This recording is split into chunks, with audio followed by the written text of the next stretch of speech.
Hey, what's up, everybody? Leanne Del Carpio here. And I want to ask you, how strong is your reflection muscle? If you're like most of us as leaders in different industries or entrepreneurs creating new sources of value creation, we're very focused on doing. We know how to achieve.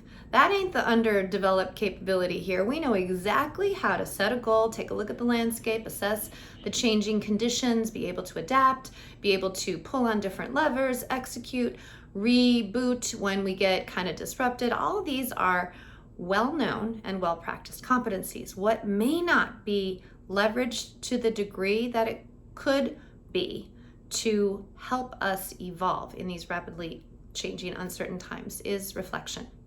Certainly, overdoing doing leads to underusing being, right, as a kind of complementary muscles. But reflection is one of the greatest resources we have, particularly at the end of a period of a journey before we take a breath to go to the next part of the journey. So hence the end of the calendar year is a perfect time to step into this reflection practice.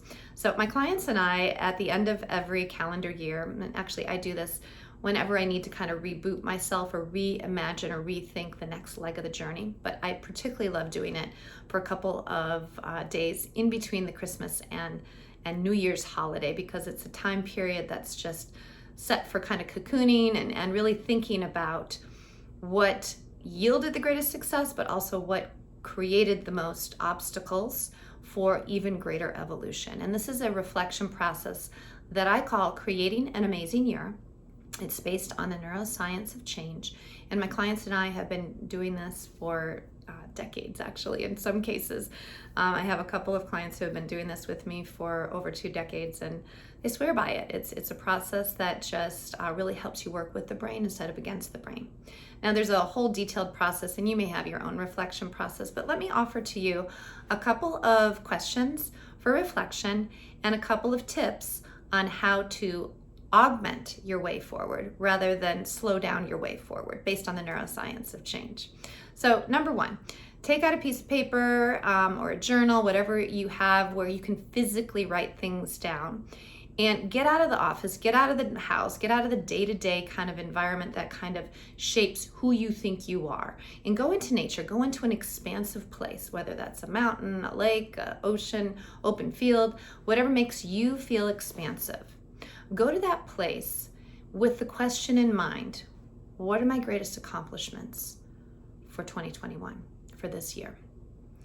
What did I do?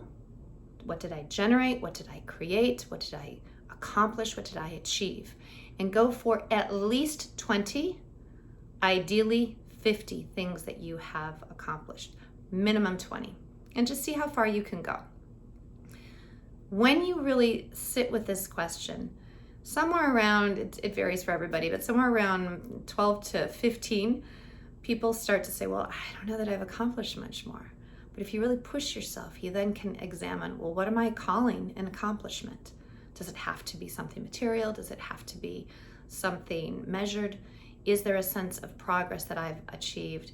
Am I doing something less? Am I experiencing greater time with my family? Is there something in another aspect of my life that I feel is an accomplishment or achievement that I want to continue to hardwire into my state of being in the next year?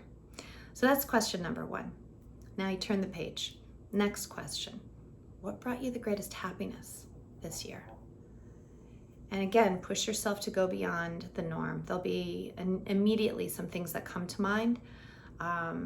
Time with certain loved ones, experiences that you've had, accomplishments, I don't know, whatever that is, go beyond what immediately, pay attention to what immediately comes up, because that's gold, and then go beyond what you immediately thought produced the greatest happiness and dig deeper and ask, when did I feel that greatest sense of joy? Was there a time that I'm overlooking?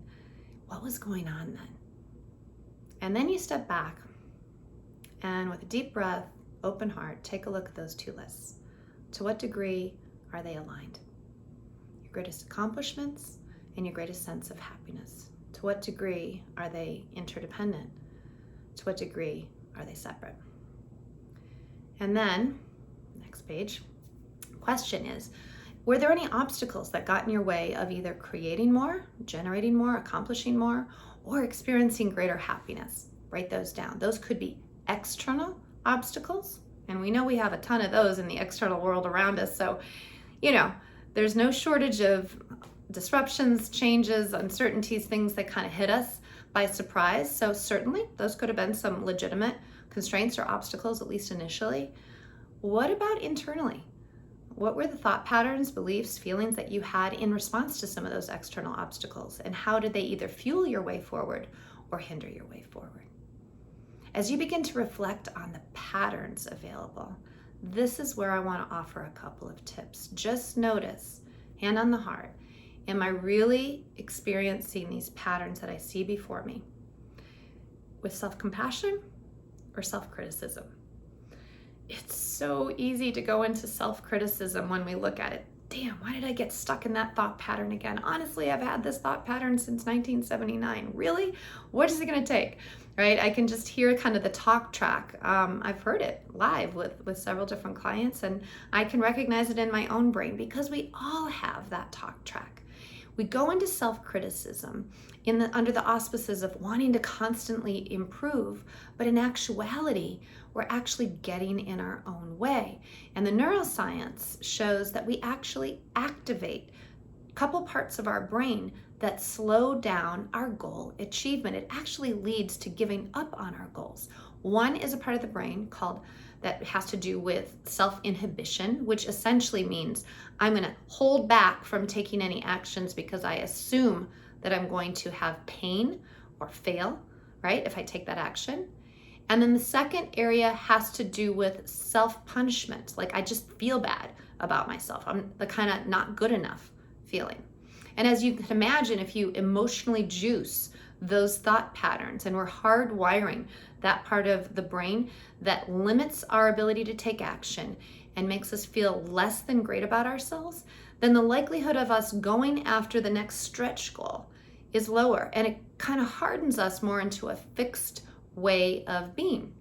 You may have heard of the fixed mindset and the growth mindset, Carol Dweck's research at Stanford. It has to do with a little bit of this concept of reaching for more possibilities and using the feedback as helpful because it helps us fine tune rather than letting it define who we are in a fixed way. So that's my invitation to you at the end of this crazy year, as before we step into, again, lots of uncertainty for the next year, but really being aware of what you want to bring with you that fueled your greatest successes and your greatest happiness, and finding ways to leverage those patterns for more optimal growth with a place of self-compassion. And if you find yourself falling into self-criticism, remember to practice both strength and softness. Strength in terms of your commitment to always evolving no matter what the conditions, and softness from the sense of kindness to yourself, and mindfulness, just awareness of however you're showing up today. Look, now I'm aware of where the thought pattern or the belief is. Get a chance to go at it again tomorrow. So I hope this has been helpful to you. I hope that you find some time for reflection during this last week of the year. And I wish you all the best as you step into the new year.